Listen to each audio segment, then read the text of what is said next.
If you are a young person, and even if you are 25 or older, and you are spending a lot of time looking at things up close, and you are not allowing your vision to relax, you may or may not have migraine headaches. You may or may not have headaches. You might, and that could be the cause of those. And if your vision is already poor, many of these things that I'm talking about today, perhaps all of them, will improve your vision to some degree. If your vision is starting to go, then doing these behaviors is likely to really enhance the quality of the vision that you will build and maintain over time.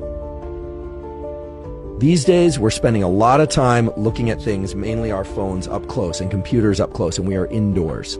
Now, there are a lot of recommendations out there right now. You should look up from your computer screen. It's actually not going to solve the problem just to look up from your computer screen.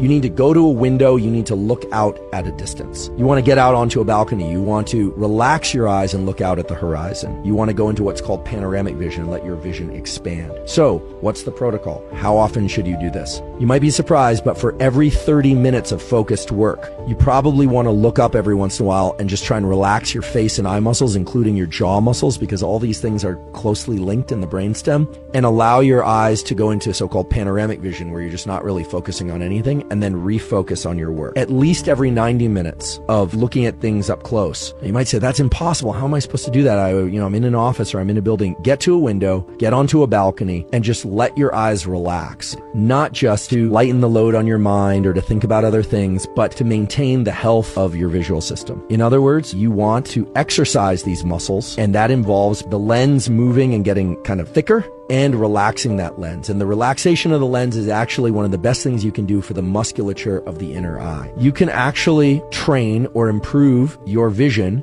by looking at smooth pursuit stimuli, as well as near far.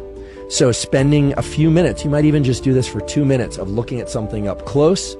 That's going to activate these accommodation mechanisms, and then moving it at arm's length and focusing on it for 5-10 seconds, maybe more, maybe 15 or 20 seconds, then slowly moving it into a location and then out. Spend 2 to 3 minutes doing smooth pursuit. There's some programs on YouTube. You can just look up smooth pursuit stimulus. You could do this with a pen if you wanted. Someone else could hold a wand and you could do that if you've got someone that can do that for you. Practice accommodation for a few minutes, maybe every other day.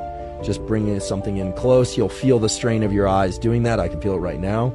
Move it out. You'll feel a relaxation point. Move it past that relaxation point where you will have to do what's called a virgin's eye movement to maintain focus on that location as it moves out. Bring it back in. It's worth doing. It's really worth preserving your vision. And again, if you're a young person, this is great because then you can actually build an extra strong visual system.